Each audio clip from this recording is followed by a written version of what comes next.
भारत में एक आरोप लगाया जाता है और हर दिन लगाया जाता है कि भारत में विद्यालयों में पढ़ने का अधिकार शूद्रों को नहीं था और ये अधिकार हिंदुओं ने, ब्राह्मणों ने शूद्रों से छीन लिया। लेकिन मैं आपको एक रिपोर्ट बताना चाहता हूं। 1822 में मद्रास प्रेसिडेंसी के गवर्नर सर थॉमस मुनरो ने एक सर्वे मद्रास प्रेसिडेंसी में कराया भारतीय शिक्षा, स्वदेशी शिक्षा व्यवस्था की स्थिति को जानने के लिए। तो जब उन्होंने ये सर्वे कराया तो उनको ये पता चला कि मद्रास प्रेसिडेंसी के हर गांव में एक स्कूल है और उस गांव के स्कूल में पढ़ने वाले अधिकतम बच्चे शूद्र हैं। 1823 में उस रिपोर्ट को, जो सर्वे की रिपोर्ट थी, उसको सबमिट किया गया और जब वो रिपोर्ट सबमिट की गई तो आंकड़ों का खुलासा हुआ कि वहां मद्रास प्रेसिडेंसी में टोटल स्कूल्स और कॉलेजेस की संख्या थी 12,498 और उन 12,498 स्कूलों और कॉलेजों में पढ़ने वाले बच्चों की संख्या में ब्राह्मण बच्चों की संख्या थी 42,284 और शूद्र बच्चों की संख्या थी 83,532। ब्राह्मण लड़कियों की संख्या थी 218 और शूद्र लड़कियों की संख्या थी 1868। अब आप बताइए, ब्राह्मण ज्यादा पढ़ते थे स्कूलों में या शूद्र पढ़ते थे? और अगर शूद्र पढ़ते थे तो इसका मतलब अगर 83,000 शूद्र केवल मद्रास प्रेसिडेंसी के स्कूल में पढ़ते थे तो इसका मतलब उनको तो कोई रोक नहीं रहा था पढ़ने के लिए। तो यदि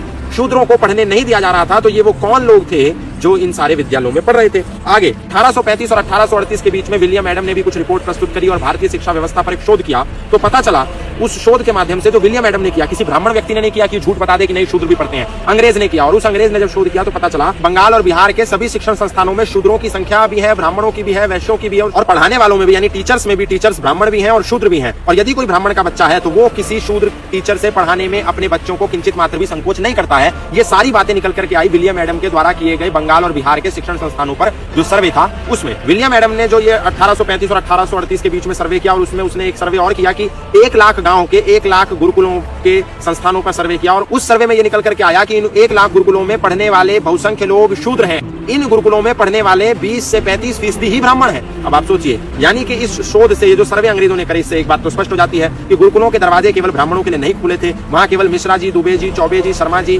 पांडे जी के बच्चे नहीं पढ़ते थे, वहां शूद्र भी पढ़ते थे, अति शूद्र भी पढ़ते थे, अन्य पिछड़ा वर्ग भी पढ़ता था। ये मैं नहीं कह रहा हूं, या ये कोई देश का कोई ब्राह्मण नहीं कह रहा है, या ये संघ का कोई सर्वे नहीं है, आरएसएस का, आर्य समाज का कोई सर्वे नहीं है, ये सर्वे है विलियम एडम का। और इसी के साथ साथ प्रोफेसर धर्मपाल ने भी एक सर्वे किया पूरे देश में ही नहीं, अपितु पूरी दुनिया में जितने भी डॉक्यूमेंटेशन थे भारत की शिक्षा व्यवस्था पर, गुरुकुलों पर, इंस्टीट्यूशंस पर, उसको सर्वे करके, उसका शोध करके, अनुसंधान करके 40 वर्षों के अनुसंधान के बाद प्रोफेसर धर्मपाल ने एक पुस्तक लिखी जिसका नाम था द ब्यूटीफुल ट्री, रमणीय वृक्ष। उस पुस्तक में उन्होंने ये सारे सर्वे, सारे एविडेंस दिए हुए हैं। एक बात तो इन सारे सर्वे से, सारे एविडेंसेस से, सारे प्रूफ से साफ हो जाती है कि भारत में शिक्षा के आधार पर कभी भी कोई जातिवाद नहीं रहा। कुछ लोगों ने अगर ऐसा किया भी तो वो उनकी अपनी मनमानी थी, लेकिन सनातन धर्म में ऐसा कुछ भी ऊंच नीच का भेद नहीं।